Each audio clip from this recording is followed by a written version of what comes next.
Bonjour et bienvenue dans cette toute première capsule du cours de virologie médicale. Alors, dans la série de capsules qui vont suivre, nous allons aborder en premier lieu quelques notions de virologie générale avant d'entamer les méthodes de diagnostic en virologie médicale. Méthode de diagnostic qui va constituer la dernière partie du cours. Alors, la virologie est, comme vous le savez, l'étude des virus. Et dans le domaine médical, ils sont d'un grand intérêt car ils sont responsables de nombreuses maladies infectieuses qui sont soit respiratoires, telles que le rhume et la grippe que vous connaissez, ils sont responsables d'infections digestives que sont les gastro-entérites, ils sont à l'origine d'infections dermiques telles que l'herpès qui se manifeste par l'apparition de ces petites cloques sur la peau. Vous avez la rougeole comme autre exemple, Bohemrun, dont le vaccin est obligatoire chez tous les nouveau-nés. Nous avons la variole JDRI que vous ne connaissez pas et pour cause, cette maladie a complètement disparu de la planète Terre depuis 1979. Le dernier cas de variole a été recensé en 1979. Donc cette maladie était extrêmement mortelle et quand le malade guérissait, elle laissait beaucoup de séquelles sur la peau, séquelles inesthétiques même sur le visage. Et la variole, qui est une maladie virale, a été éradiquée à l'échelle mondiale grâce à une grande campagne de vaccination à l'échelle planétaire. C'est dire l'importance des vaccinations. Les virus peuvent infecter également le système nerveux, tel que la rage, dont le virus est transmis du chien à l'homme, d'où la nécessité de vacciner les chiens si vous en êtes propriétaire. Ça, c'est très important pour limiter la diffusion du virus qui est mortel chez l'homme. La poliomyélite, qui résulte d'une infection virale de la moelle épinière et ça conduit à la paralysie des membres inférieurs. Alors on l'appelle ainsi poliomyélite. Myélite vient du mot grec myélos qui veut dire moelle épinière. Et l'OMS a annoncé en 2020 une très bonne nouvelle, enfin une très bonne nouvelle en 2020 en matière sanitaire, qui est l'éradication totale de la poliomyélite du continent africain, et ceci grâce à la vaccination contre la polio. De nos jours, nous sommes toujours vaccinés contre la polio, qui est un vaccin obligatoire chez les nouveau-nés. Les virus sont également responsables de l'infection du système immunitaire, tel que le virus HIV. D'autres encore sont à l'origine d'infections viscérales, telles que l'hépatite. Certaines infections virales peuvent même aboutir à la survenue de cancers au niveau de certains tissus. C'est le cas du papillomavirus, responsable du cancer du col de l'utérus. Et savez-vous que dans 90% des cas du cancer du col de l'utérus résulte en fait d'une infection de l'utérus par papillomavirus. C'est le cas également du virus de l'hépatite B et de l'hépatite C, dont l'infection du foie peut aboutir à un cancer. Un autre exemple de cancer d'origine virale est celui du pharynx, dû à une infection par le virus d'Epstein-Barr. Alors, compte tenu de l'issue pouvant être fatale de ces infections virales, il est donc important de bien les connaître, de savoir les déceler pour pouvoir se prémunir de ce genre d'infection. Alors, au programme de ce cours de virologie médicale, nous allons voir les points suivants. Alors, nous allons faire un peu d'histoire, car vous allez le voir, les virus ont eu un impact dans l'histoire de l'humanité, comme c'est le cas aujourd'hui avec la pandémie du Covid. C'est donc toujours intéressant de voir à quel point un petit micro-organisme de l'ordre du nanomètre peut changer le cours de l'histoire de l'humanité et peut changer la face du monde. Et nous allons voir également les grandes découvertes dans le monde de la virologie, surtout en matière de vaccination. Vaccins qui ont sauvé l'humanité. C'est l'occasion de rendre un hommage à ces grands hommes scientifiques à l'origine de ces grandes découvertes. Le deuxième point portera sur la nature et la classification des virus. Donc on verra les propriétés générales des virus, leur structure et comment on les classe. En troisième lieu, nous verrons comment les virus se reproduisent. Il est important de voir comment ils se reproduisent pour pouvoir mieux les contrôler. Le quatrième point, ce sont les principales infections virales et ces infections vous seront transmises sous forme de documents. Je ne ferai pas de capsule là-dessus. En dernier point, nous parlerons des méthodes de diagnostic en virologie médicale. Ça, c'est très important pour vous. Donc, je consacrerai 2 capsules là-dessus. Commençons par l'histoire des virus. Alors, il faut savoir que les virus ont toujours existé depuis la nuit des temps. Et bien entendu, la nature de l'agent responsable de ces maladies virales n'était pas connue à l'époque. Et les preuves qui témoignent de l'existence des maladies virales dans l'Antiquité, ce sont par exemple ces momies où il y a été observé des traces de virus de l'hépatite B et des traces du virus de la variole.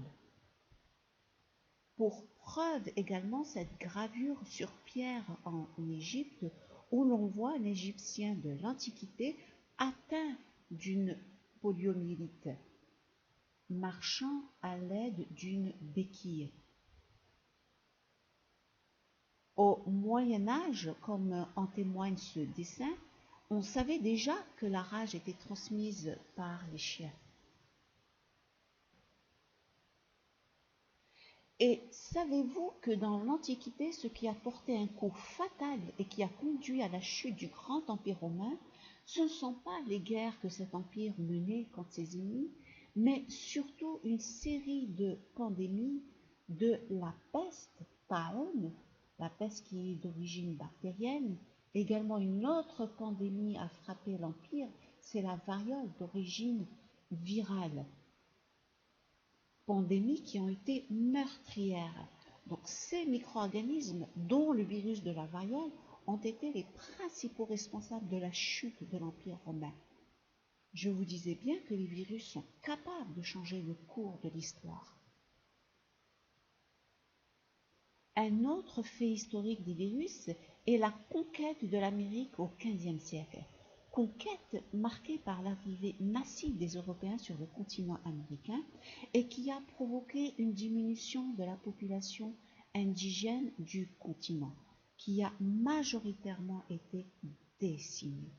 Et cette chute considérable démographique de la population indienne a été imputée non seulement à la violence du conflit entre Indiens et colons, mais principalement aux maladies exogènes, c'est-à-dire c'est des maladies qui n'existaient pas dans le continent et qui étaient apportées par les Européens, telles que la variole, encore cette maladie.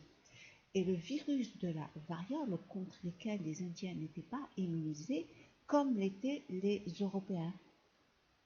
On peut dire que ce virus a facilité la colonisation de l'Amérique par les colons européens. Encore une fois, le virus de la variole a changé la face du monde. Et ce n'est que beaucoup plus tard, au XVIIIe siècle, que le vaccin contre la variole fut découvert. Et vous allez voir que grâce au sens de l'observation, de grandes découvertes ont été réalisées. Ainsi, au XVIIIe siècle, la variole faisait des ravages en Angleterre, surtout parmi les enfants qui ont un système immunitaire plus faible que celui des adultes. Et on remarqua que dans les campagnes britanniques, les femmes qui faisaient la traite des vaches contractaient la vaccine.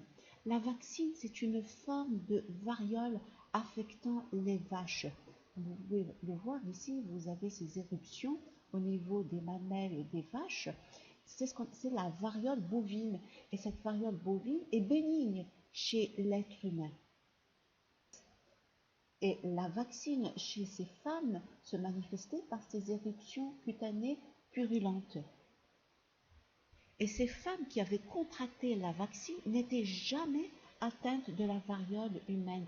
Elles étaient donc protégées contre la variole grâce à la vaccine, variole de la vache.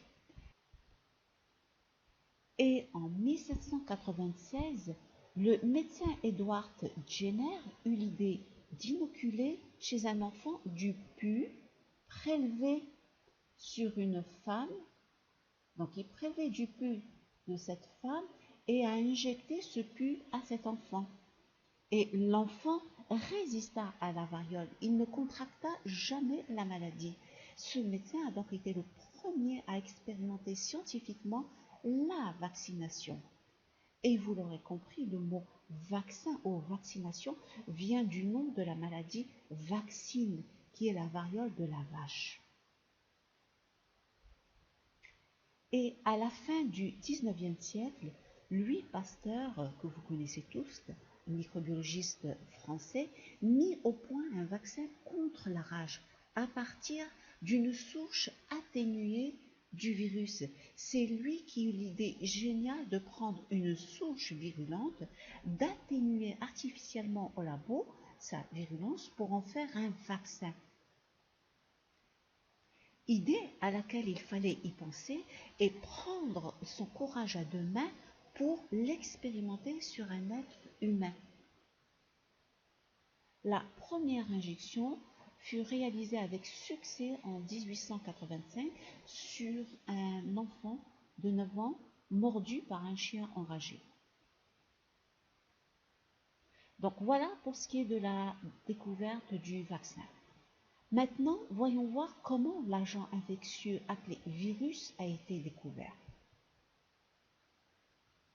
Donc, tout a commencé à la fin du 19e siècle par un jeune étudiant russe en botanique qui faisait des recherches sur la mosaïque du tabac, qui est une maladie qui touche les feuilles du tabac et qui se manifeste par des taches décolorées en mosaïque, d'où le nom de la maladie mosaïque du tabac. Cette maladie rend les feuilles impropres à la commercialisation et à l'époque elle ravageait les plantations du sud de la Russie. Et Dimitri Ivanovski découvrit que la sève extraite des plants malades contient un agent infectieux qui peut être transmis à d'autres plants sains et qui deviennent à leur tour malades. Et cet agent infectieux est transmis même après avoir filtré l'extrait à travers un filtre censé retenir les bactéries. Donc il prenait les feuilles de tabac, il broyait pour en extraire la sève, il procédait à la filtration de cette sève, il récupérait le filtrat et aspergeait les feuilles de tabac. Et au bout de quelques jours, la plante était atteinte de la maladie de la mosaïque du tabac. Il en conclut que l'agent infectieux n'est pas une bactérie, puisque le filtre est censé retenir les bactéries. Donc, il pensa qu'il s'agissait d'une toxine. Et des années plus tard, Martinus Beijerinck reprit les travaux de Dimitri Ivanovski, sauf que cette fois-ci, il dilua la sève filtrée et fit des passages en série sur des plants de tabac et constata que le pouvoir infectieux demeurait. Si ça avait été une toxine, elle aurait été tellement diluée que la maladie aurait fini par disparaître. Ce qui n'était pas le cas, c'est donc un agent qui se reproduit et qui ne disparaît pas. Ce n'est donc pas une toxine, et encore moins une bactérie, puisque cet agent traversait le filtre. C'est donc un agent infectieux filtrant. Et enfin, ce n'est qu'en 1939 qu'on put enfin observer de quoi avait l'air un virus, grâce à l'invention du premier microscope électronique par ces deux ingénieurs, Knoll et Ruska. Depuis, les progrès en virologie ont fait un bond considérable avec la découverte de vaccins, des méthodes rapides de diagnostic au laboratoire, recherche qui continue avec l'émergence de nouveaux virus tels que le SARS et le Covid en ce moment. Voilà, nous avons fini le tour d'horizon des grandes découvertes en matière de virologie. La capsule d'aujourd'hui est terminée et je vous remercie.